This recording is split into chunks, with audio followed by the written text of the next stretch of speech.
तो नबी पाक अलैहिस्सलातु सलाम ने इनके जो फ़ज़ाइल मनाक़िब बयान फरमाए, गोया रसूल पाक अलैहिस्सलातु सलाम ने हमारे दिलों में उस मोहब्बत को पैदा करने के लिए बयान फरमाया कि जो मोहब्बत पैदा होगी तो हमारे दिल में इनका अदब, एहतराम, वारफ्तगी, शौक़ और हमारे दिल इनकी तरफ खींचे चले जाएंगे। नबी पाक अलैहिस्सलाम ने दोनों शहजादों को देखकर दुआ मांगी। हुजूर ने दुआ मांगी। ये जो दुआ होती है ना, ये इंसान का दर्द होता है। ये दुआ होती है, ये ख्वाहिशात का पूरा एक समुंदर होता है।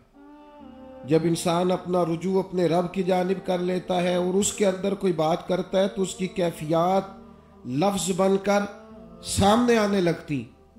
नबी पाक अलैहिस्सलाम ने दुआ मांगी, कहा ऐ अल्लाह, मैं इन दोनों से मोहब्बत करता हूं, तू भी इनसे मोहब्बत फरमा।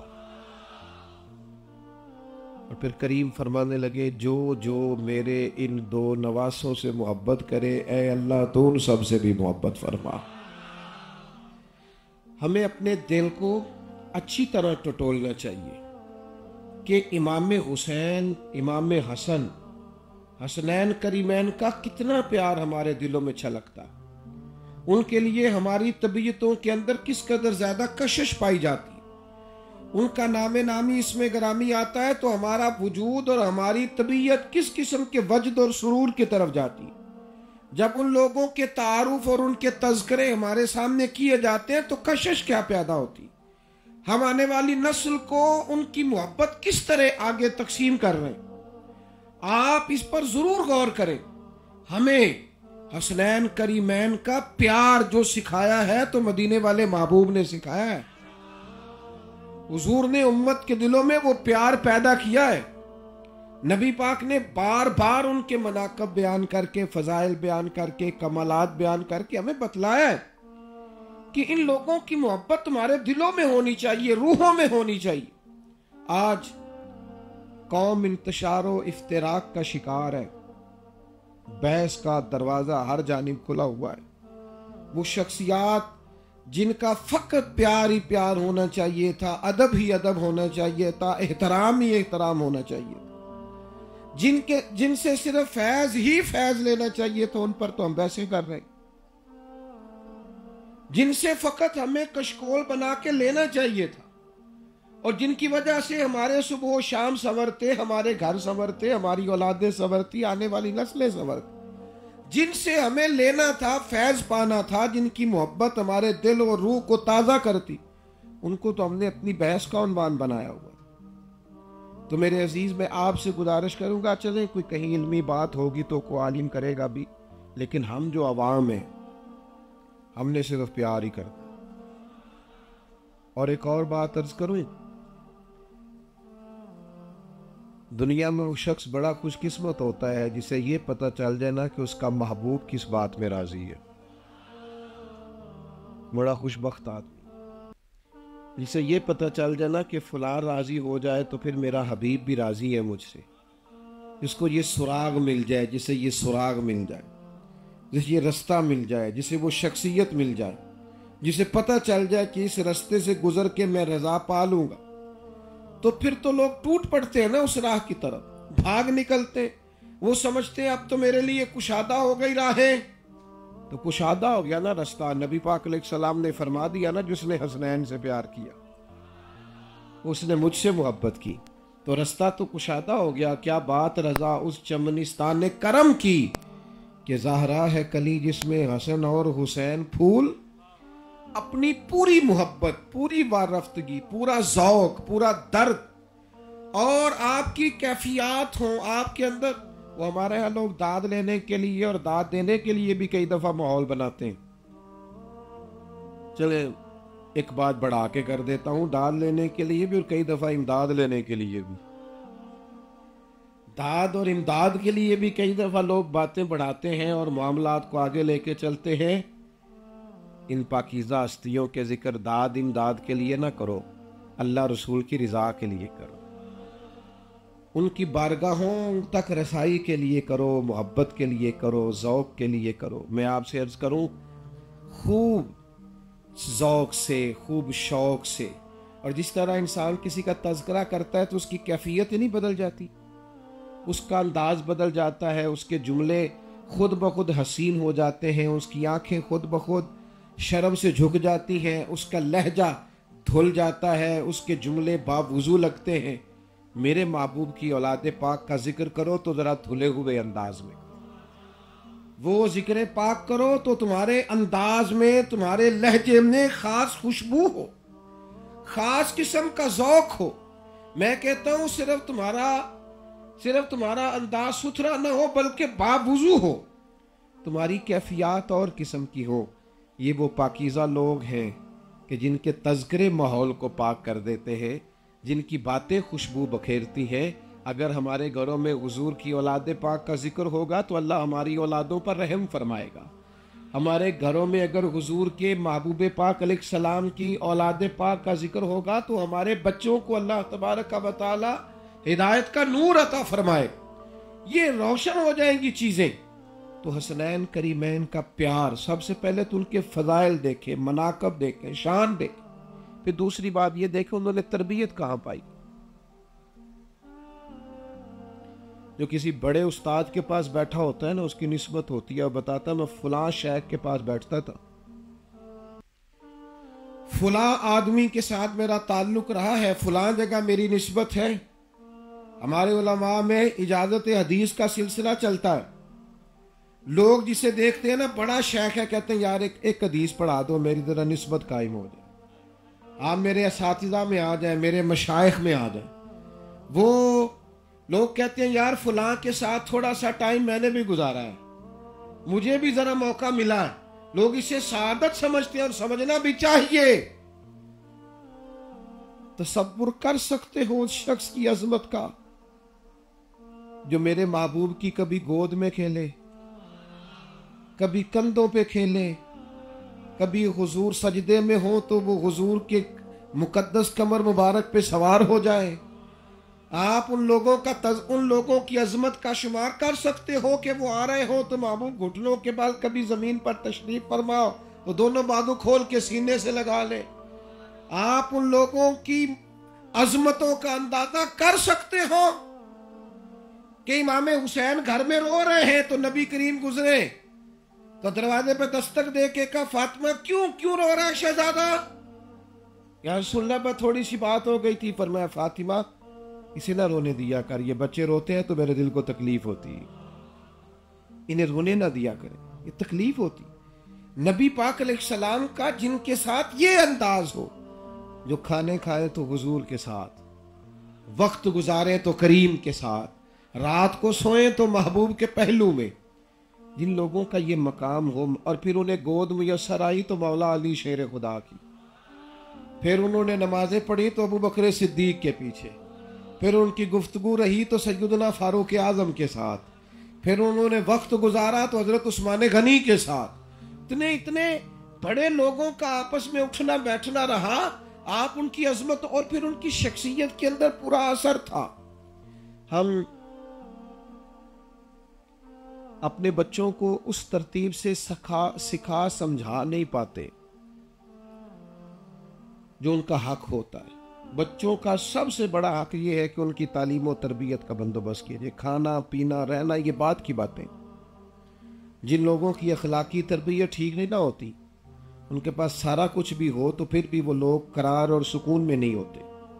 नबी पाक अलैहिस्सलाम ने फरमाया किसी बाप के लिए सबसे बेहतरीन तोहफा जो उसने अपनी औलाद को दिया है वो अच्छा अदब है जो उसने अपने बच्चों को सिखा दिया। अगर वो अच्छा अदब सिखाने में कामयाब हो गया तो बेहतरीन तोहफा लाया है अपनी औलाद के। तो मुश्किल होता है, क्यों मुश्किल होता है आपने गौर करना है मेरी बात पर। हम अपनी औलादों की उस तरतीब से तरबियत नहीं कर पाते जो उनका हक है, जो उन्हें मिलना चाहिए। क्यों नहीं कर पाते? इसलिए नहीं कर पाते कि हमारे बच्चे हमारे लफ्जों से ज्यादा हमारे अमल से सीखते हैं। हम अपने किरदार और अमल में वो तब्दीली नहीं ला पाते जिसकी हमारे बच्चों को जरूरत होती है। वो हमें पूरी तरह सच बोलता नहीं देखते, पूरी तरह रिज़्क़े हलाल की तरफ हमारी तवज्जो नहीं देखते, वो हमें वादों का पाबंद नहीं देखते, नमाजों का पाबंद नहीं देखते, हमारे इखलाकी रवैयों को ठीक नहीं देखते, कभी बाप माँ के साथ, कभी माँ बाप के साथ। वो उन लफ्जों, उन जुमलों, उन चीजों को नोट करते हैं। उन्होंने जहां से इखलाकियात सीखने थे, किरदार सीखना था, जहां से उन्होंने फैज पाना था, उन्हें वहां से मुकम्मल चीज मुयस्सर नहीं आती। लिहाजा बच्चों की वो खास अखलाकी तरबियत नहीं हो पाती। हसनैन करीमैन का कमाल ये है कि उन्होंने इखलाक मदीने वाले महबूब से सीखा है। उनको एजाज ये नसीब हुआ है कि उन्होंने शुजात मौला अली शेर खुदा से सीखी है। उनको शान ये मिली है कि उन्होंने सब्र करना, थोड़े पे गुजारा करना, सादा तर्ज जिंदगी रखना, मुशक्कत से वक्त गुजारना और अपने आप को मुसल्ले दुआ से जोड़ के रखना, ये सैयदा फातिमा ज़हरा से सीखा है रदी अल्लाह ताला। उनके घर के अंदर उन्हें ये जो खास नेमतें मुयस्सर आई, ये जो खास उन्हें एजाज मुयस्सर आया, इसने उन्हें बुलंद किरदार, बुलंद अजमत, बुलंद रुतबा, बुलंद शान और शौकत वाला बना दिया। फिर उनकी अपनी तबीयतें मायल हो गई।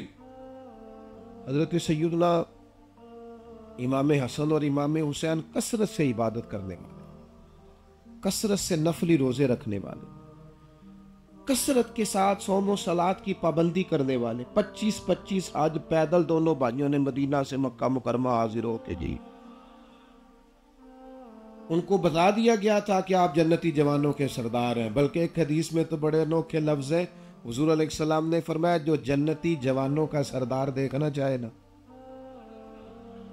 जन्नती को नहीं, जन्नती जवानों के सरदार को, फरमाया जो जन्नती जवानों का सरदार देखना चाहे वो हुसैन इब्ने अली की जियारत करे, वो हसन इब्ने अली की जियारत करे रज़ी अल्लाह ताला अन्हुमा। तो उनको तो बता दिया गया था कि निरे जन्नती नहीं, आप तो जन्नती जवानों के सरदार हैं। इसके बावजूद 25 हज किए उन्होंने पैदल, कसरत से नवाफल पढ़े, कसरत से आज बहुत सारे लोग हैं जिन जो कहते हैं मेरी निस्बत बड़ी तगड़ी है, बड़ी तगड़ी निस्बत है, लेकिन अमल की बारी आती है तो जीरो नजर आते हैं। नमाज के टाइम चुपते फिरते, इखलाकी रवैया नहायत कमजोर है। अगर आपकी निस्बत मजबूत हो तो आपको तो जिम्मेदार ज्यादा होना चाहिए, आपको तो उसका ही ख्याल रखना चाहिए था जिसके साथ आपकी निस्बत है, उस ताल्लुक का ही आपको ख्याल रखना चाहिए था जहां आप अपने आप को मंसूब कर रहे हैं। आपके अंदर तो फिर खास चीजें पैदा होनी चाहिए थी। तो हसनैन करीमैन के किरदार के अंदर वो खास बात, एक बात बहुत ज्यादा है इस घर के अंदर, बहुत ज्यादा। वो पता क्या है? वो सखावत है। वैसे भी जो अल्लाह का वली होता है वो सखी होता है, सखी ना हो तो फिर वली भी नहीं होता। वली और सखी लाजिम और मलजूम है। मिजाज में सखावत, लहजे में सखावत, अदा में सखावत, ये सखी होते हैं। इनका मिजाज होता है लुटाना, देना, अता करना। इमाम हुसैन रदी अल्लाह ताला अन्हु दरवाजे पे दस्तक हुई तो खादिम से कहा या अपने साहिबजादे से कहा कि देखो कौन है दरवाजे पे। अर्ज गुजार हुए, हुजूर एक साइल है। तो इमाम साहब जल्दी से उठे, 200 दिनार घर पड़े थे, सारे साइल को दे के फरमाने लगे पता नहीं था आपने आना है, वरना को बंदोबस्त करके रखते। आप तशरीफ भी लाए, तकलीफ भी हुई, लेकिन मेरे पास सिर्फ इतना ही था। मुझे अब समझ आया इस शेर का मतलब, खुद भीख दें खुद ही कहें मंगते का भला। ये अंदाज अता करने का यहां लोग देते हैं ना। आप ऐसे सारी जिंदगी ताल्लुकात रखें, कोई मसला नहीं, सारी जिंदगी आना जाना रखें, आपको किसी से जरूरत पड़ जाए ना, आप पूरा नाम नहीं लेते अभी कि मुझे कुछ चाहिए, पूरा आप नाम नहीं लेते, चेहरे बदलने शुरू हो जाते। उसी वक्त ही माहौल खराब, सारी बातें करो। लेकिन जनाब अगर आप ये कहें कि कोई बंदा किसी मुश्किल वक्त में आपके साथ चले, ये काम नहीं होता, बाकी सारा कुछ ठीक। रंग ही बदल जाता है, कैफियत ही बदल जाती है बंदे। वो मेरे एक बुजुर्ग थे, मेरी उनसे बड़ी मोहब्बत थी, बड़े सादे और देसी आदमी थे। तो मैं उन्होंने किया, मैं क्या ਤੁਹਾਡੀ ਕਿਸੇ ਨਾਲ बनदी नहीं, कहने ने मेरी बननी किवें, बंदा चेक कर लेना सलाम दुआ करन तो पहले। मैं क्यों किवें चेक कर दो? कहते मैं तरीजे को दिन रुपया लाख को मंग लेना। मैनू समझ आ जाती बंदे की कैफियत कहते ना लिया नहीं तो बंदा गया नहीं। वो आप वैसे आपसे कहते रहते हैं लोग, कोई काम होया तो दसिया जी, कोई हुक्म होया तो जिदन दसी उदन कहते ने सवेरे ही मुंडा टोरिया सुबह ही। ये मुझे वो बताने लगे, कहने लगे फिर कहने लगे सवेरे ही मुंडा कलिया तू कभी कल दस चढ़ता ना। हालांकि किवें दस चढ़ता जी, लोड़ ही अज पई है। ये मिजाज है इस मामले में। आप और बड़े बड़े बड़े करीबी लोग, आप यकीन करें, एहतियात करते हर मामले में साथ चले। इस मामले में वैसे मैं ये नहीं कहता कि दौलत लोगों को प्यारी है, मैं कहता नहीं, लेकिन बहरहाल कुछ ना कुछ मसला है, सही कहीं ना कहीं कोई मामला है। लेकिन इमाम अली मकाम इमाम हसन और हुसैन दे के अता करके क्या फरमाते हैं यार पता नहीं था तूने आना है, वरना मैं ज्यादा बंदोबस्त करके रखता। ये जो सखावत होती है ना, ये जो सखी होता है, इसको एजाज ये नसीब होता है कि नबी पाक अलैहिस्सलाम ने फरमाया बंदा जब तक अपने भाई की मदद करता रहता है, अल्लाह ताला भी उसकी मदद करता रहता है। क्या मतलब? हमारे बुजुर्ग फरमाते हैं कि कुएं से पानी निकलता रहता है तो नीचे से ताज़ा आता रहता है, और अगर निकाला ना जाए तो पानी बोसीदा रहता है। सखी सखावत करता रहता है, अल्लाह इसे अता करता रहता है, अल्लाह इसे नवाजता रहता है, अल्लाह इस पर फजल फरमाता है। तो बड़ी सखावत थी, मेहमान नवाजी थी। और फिर चंद एक बातें और आपकी खिदमत में अर्ज करनी है इमाम अली मकाम से, चूंकि आज हमने पैगाम लेके जाना है, सबक लेके जाना है। कुरान मजीद इरशाद फरमाता है कि इन्नल्लज़ीना क़ालू रब्बुनल्लाहु सुम्मा इस्तक़ामू फला खौफुन अलैहिम वला हुम यहज़नून। फरमाया जिन लोगों ने कहा अल्लाह हमारा रब है और फिर उस पर डट गए, उन्हें ना कोई खौफ होगा ना वो गमगीन होंगे। ये जो बंदा डट जाता है ना, खड़ा हो जाता है, ये डटने से पहले कई दफा खौफ होता है कि मैं अगर डट गया तो फलाना बंदा खिलाफ हो जाएगा, फलाना। बहुत सारे लोग बहुत सारी चीजों को ठीक समझते हैं, बहुत सारी चीजों को हक समझते हैं, उन्हें पता होता है कि ये रास्ता दुरुस्त है। डटते क्यों नहीं? लोगों के डर से, बात शिद्दत करने वालों के डर से डटते नहीं। अल्लाह का कुरान ये कहता है तू डट जा, तू डट जा, अल्लाह तेरा खौफ और गम सारा दूर फरमा देगा। और किसी बंदे से खौफ गम निकल जाए तो मेरा ख्याल है इससे बड़ी नेमत शायद ही किसी को मुयस्सर है। खौफ और गम ही बंदे से निकल जाए, बंदा बेगम हो जाए, नडार हो जाए, जिंदगी कितनी आसान हो जाती। अपनी इमाम अली मकाम से 3-4 असबाक जरूर याद रखें। इमाम हुसैन ने हक समझा ना कि मुझे मैदान में निकलना चाहिए, यह हुकूमत दुरुस्त नहीं, फिर वो डट गए। उनके साथ हजारों लाखों लोग उस वक़्त मैदान में मौजूद नहीं थे, लेकिन इसके बावजूद वो डट गए। दूर था मदीना मुनव्वरा, दूर थे वो लोग जो सारे उनके साथ शामिल हो सकते थे, लेकिन इमाम अली मकाम डट गए, खड़े हो गए। क्या हुआ? वक्ती तौर पर शहादत हो गई, वक्ती तौर पर उन्हें कुर्बानी देनी पड़ी, बहुत बड़ी देनी पड़ी, लेकिन कयामत तक के लिए जो नाम जिंदा रहा वो हुसैन इब्ने अली का जिंदा रहा। हम ना देखता हूं कि एक बंदे के सामने भी लोग हक बात कहने को तैयार नहीं होते। तबीयतों के अंदर सच वो एक ना अजीब मंजर हमारे सामने आया है। हमें ना सबके सामने अच्छा बनने का शौक है, हर बंदा मुझे अच्छा कहे। क्यों कहे जी हर कोई आपको अच्छा? हजरत मूसा अलैहिस्सलाम ने अर्ज की थी मालिक मेरा दिल करता है हर बंदा मेरा जिक्र खैर से करे, तो अल्लाह करीम ने फरमाया है कलीम ये तो मैं अपने लिए भी नहीं चाहता। सारे लोग तो रब को भी नहीं मानते, हम किस चक्कर में पड़ गए? सारे ही अच्छा कहें, सारे ही अच्छा कहें। क्यों अच्छा कहें? कोई जरूरी है सारे अच्छा कहें? जेकर यार दे नाम दा मिले मेना झोली पा लईए पुंजे सुटिए ना। जेकर यार दे नाम दा मिले मेना ਉਹਨੂੰ ਝੋਲੀ ਪਾ ਲਈਏ ਪੁੰਜੇ ਸੁੱਟੀਏ ਨਾ, ਤੇ ये कर यार दे नाम दी मिले सोली फिर झूठा झूठ लइए ते पिछा हटिए ना। मिजाज ही नहीं है, तबीयत ही नहीं है, कहीं खड़े नहीं। मैं देखता हूँ बंदे कच्चे कच्चे बंदे कच्ची बातें करते। वो जी फलाना बंदा ये बात कह रहा था, तो मैं उनसे पूछता हूँ फिर आपने क्या जवाब दिया? कहने लगे आपसे पूछ ले आया हूँ। मैं कह जो तो पूछना है तो फिर तो आप ही कच्चे हैं। अगर तू पक्का होता तो तू वहां कोई ना कोई जवाब दे के आता, तुझे जरूरत ही नहीं थी पूछने की। ये जो तो पूछने आया है ना, ये तो पूछने आया है। वो मैं एक दिन बड़ी, अब तो खैर उम्र के भी तकाजे होते हैं, बाज़-औक़ात इंसान जब जाता है पक्की उम्र की जानिब तो कुछ चीज़ें ऐसी होती हैं एक वक्त में, कुछ बातों पे ना बंदा बाद में हंसता है। ए स्कूले जान लेंगे जिहड़ियां छुट्टियां करीदियां सन ते बहाने लाईदे सन, उन्हां ते उन्हां हासा ही होंदा है ना। कुछ बातें ऐसी होती हैं जिस पर बाद में बंदा, यार असीं ये भी काम करते रहे, इस तरह के बहाने भी करते रहे। बाद बातें ऐसी होती हैं जिनमें बाद में बंदा खुद हंसता है कि यार ये भी होता रहा है भला। कुछ बातें ऐसी हैं जिन पर सिर्फ डटना चाहिए, उस पर वजाहत लेना, इधर उधर जाना, कच्ची पक्की बात करना, इसका कोई माना नहीं है। अपनी जिंदगी के अंदर इस्तिकामत पैदा करें, खड़ा हो।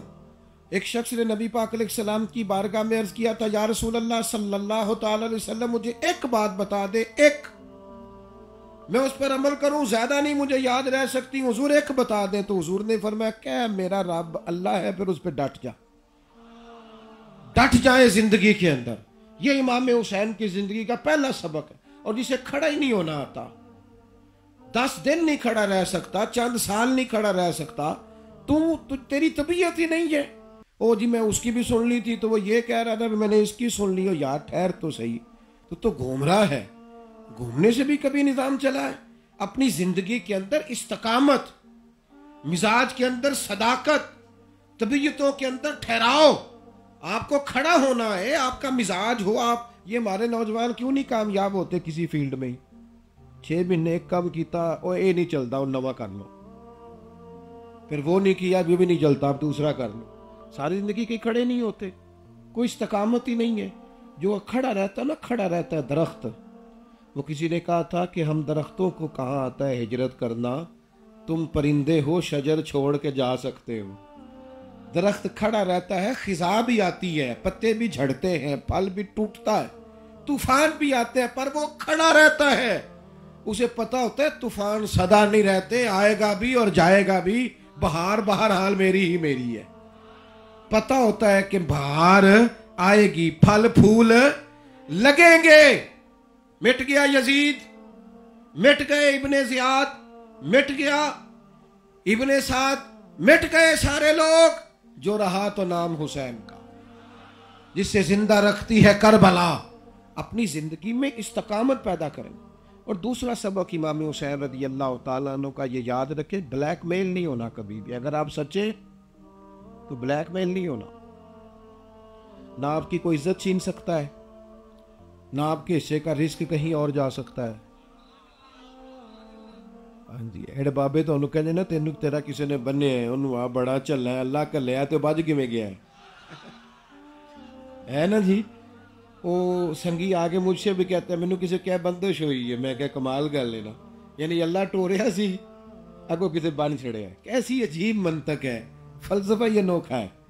बांध सकता है कोई जब अल्लाह ताला अता करे तो। चक्कर बनाया हुआ है ना जी। बाबे और भी तो बेचारे ने कोई कहानी सुनानी है ना, फिर तभी तो बात चलेगी।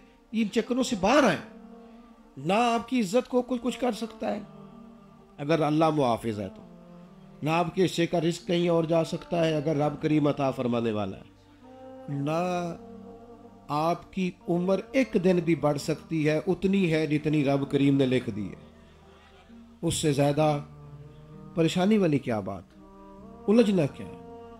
वो ब्लैकमेल होते हैं लोग, परेशान होते हैं, वो जी क्या करें जी। और फिर सबसे बड़ी ब्लैकमेलिंग ये है, मेरे बच्चे, मेरे बच्चों का मसला है। कभी भी बच्चों का नाम लेके भी रिस्क हराम ना कमाना। बड़ी भी तकलीफ आ जाए तो बच्चों की वजह से भी रब रसूल के नाफरमान ना बनना, कभी भी ना बनना। इसलिए कि जब मुहाफिज अल्लाह रसूल है, कभी किसी मौके पर इस मसले में भी किसी फितने आजमाइश का शिकार ना होना। दुनिया में, कायनात में इससे ज्यादा शानों वाले बच्चे किसी के नहीं होंगे जो बच्चे इमाम हुसैन के शान वाले थे। किसी का इस तरह का शहजादा हो सकता है जिस तरह के इमाम अली अकबर थे, हजरत अली असगर थे, हजरत कासिम बिन हसन थे। इस तरह के भी बच्चे हो सकते। तेरी नस्ल पाक में है बच्चा बच्चा नूर का, तू है ऐने नूर तेरा सब घराना। इस तरह के भी बच्चे किसी के हो सकते हैं जिस तरह के वो थे। उन्हें पलट के बच्चे पीछे नजर आ रहे थे ना, उन्हें पता था ना मेरे बाद क्या बनेगा, लेकिन उन्होंने कहा नहीं, हक हक है। इस मामले में भी कमजोर पड़ना इससे बाहर आ गया। तीसरी बात, इमाम हुसैन से एक बात सीख लो अपनी जिंदगी में, सीख लो, जान बचाने के लिए, अपनी फिक्र करने के लिए भी अगर हम कमजोरी दिखाएंगे ना, वो जालिम मजबूत हो जाएगा। जैसे जैसे लोग जालिम का जुल्म देख के पीछे हटते हैं, जालिम मजबूत हो जाता है। जब आप किसी भी मकाम पे ये बोलियां बोलनी शुरू कर देते हैं ना, जी नहीं हम नहीं चल सकते, ये बड़ा मुश्किल काम है, तो आप जालिम को मजबूत करते हैं। जब आपको कहीं खड़ा होना आता है, बाज़-औक़ात एक बंदे का खून होता है, और खून फिर खून है, टपकेगा तो जम जाएगा। ये दस्ते कातिल पे जमे या कफ़े सहरा पे जमे, खून तो जम जाया करता है। जब इसने टपकना है तो फिर इसने जमना भी है। एक बंदा भी कभी सही करके इशार कर जाए तो जम जाता है खून, इनकलाब आ जाता है।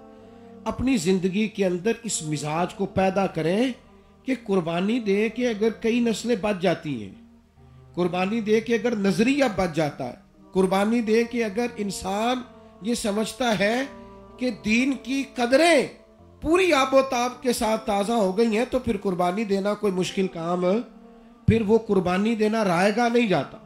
लेकिन हम इशार ही नहीं करते। आप यकीन करें, आज तरीकत के लोग हों, तलबा हों, दीनी तबकात और दीनी तारुफ रखते हो, इल्ला माशाअल्लाह, हम अपने वक्त की, माल की, जान की कुर्बानी देने को तैयार नहीं। मिजाज नहीं है।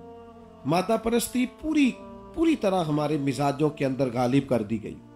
हमें पूरी तरह इस सोच का आदी बना दिया गया है कि ये काम करूंगा तो मेरा फायदा क्या होगा, अगर मैं इस रास्ते पे चलूंगा तो मुझे माली तौर पर नफा कितना मिलेगा। मैं नमाज पढ़ने से बरकत होती है, इसका इनकार नहीं करता, लेकिन अगर कोई बंदा सिर्फ इसलिए नमाज पढ़े कि मेरी रोटी रोजी चल जाए, अल्लाह की रजा के लिए पढ़ी है उसने, नजरियाती तौर पे वो किधर चला गया।